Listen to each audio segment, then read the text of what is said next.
আসসালামু আলাইকুম। একটা কথা বলি, স্যার এই কথাটা খুব খারাপ কথা, খুব খারাপ লাগতে পারে। তার জন্য মাফি চাইছি যদি কাউকে খারাপ লেগে থাকে। বর্তমানে সমাজে বা বর্তমানের আশেপাশে যে লোকগুলোকে আমি কিছু, কিছু দেখি না, এমনভাবে মেহনত করে যাচ্ছে, এমনভাবে কি মনে হচ্ছে কি ও আর মানে রাতারাতি ও বড় মানুষ বা আমির হয়ে যাবে, ধনী ব্যক্তি হয়ে যাবে। কিন্তু সেই জিনিসটা একবারও ভাবে না কি আমার খুশি মেরে আমি এত কষ্ট করে মেহনত করে যাচ্ছি, কার জন্য? আপনার কি মনে হচ্ছে?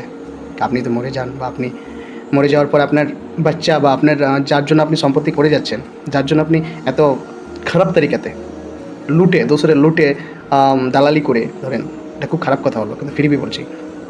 কারোর কাছে বেইমানি করে, কারোর বা কোনো ভাইয়ের হক মেরে যে আপনি করে যাচ্ছেন কার জন্য? ওই আপনার বাচ্চার পরিবারের জন্য। তো আপনার কি মনে হচ্ছে আপনি মরার পর সম্ভবত আমার সন্দেহ আছে যে আপনার পরিবারের কোনো এক সদস্য বা কোনো এক লোক যে কবরে যেয়ে আপনার কবর যেয়ে আপনার জন্য দোয়া করবে? মুশকিল আছে স্যার। আপনার কি মনে হয়? আপনি যে সম্পত্তির জন্য গলত তরিকে সে কামিয়ে যাবেন না, ওই সম্পত্তির জন্য আপনার পরিবারের কেউ সদস্য বা কেউ ওই পরিবারের নেওয়ার জন্য ওটা বিক্রি করে খাবে, লুটে খাবে, মারপিট করবে। আপনার বিশ্বাস হচ্ছে না? কারণ আপনি একটা নিজে দেখেন কি আপনি যেভাবে করে যাচ্ছেন। এই জন্য আপনি নিজের খুশিকে প্রাধান্য দেন। আরে টাকা পয়সা হাতে যেতে থাকবে ভাই। কী গ্যারেন্টি আছে আপনার কি আপনি আজকে করছেন, কালকে আপনার সঙ্গে ভালোই চলবে? যার জন্য আপনি আজকে করছেন, আজকে দিচ্ছেন পয়সা, যার জন্য আপনি কামিয়ে দিচ্ছেন। অনেক পরিবারে অনেক মহিলাকে দেখি কি 4টা 5টা বাচ্চার মা আছে, ফির ভি ওর হাজব্যান্ডকে ছেড়ে অন্য কারোর সঙ্গে ভেগে যায়। শায়দ এই কথাটা যদি বুরা লেগে তো মাফি চাইছি।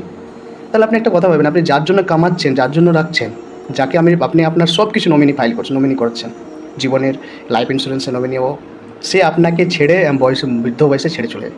এটা আমি কোথায় একটা গল্প শুনেছিলাম কি তার 2টো বাচ্চা ছিল। সে তখন ওই জামানেতে ওই ছেলেটা ও তখন বহুত মেহনত করতো। তাকে 2টো বাচ্চা হওয়ার পর তাকে ওই লোকটাকে, ওর হাজব্যান্ডটাকে, মেয়ের হাজব্যান্ডটাকে কি এক গুরুতর অসুস্থ হয়ে পড়ে। যেমন কোনো একটা অসুখ হয়েছিল। ও অসুখ হওয়ার পর ও মেয়েটা ওর 2টো বাচ্চা রেখে ও মেয়েটা ছেড়ে ভেগে যায়।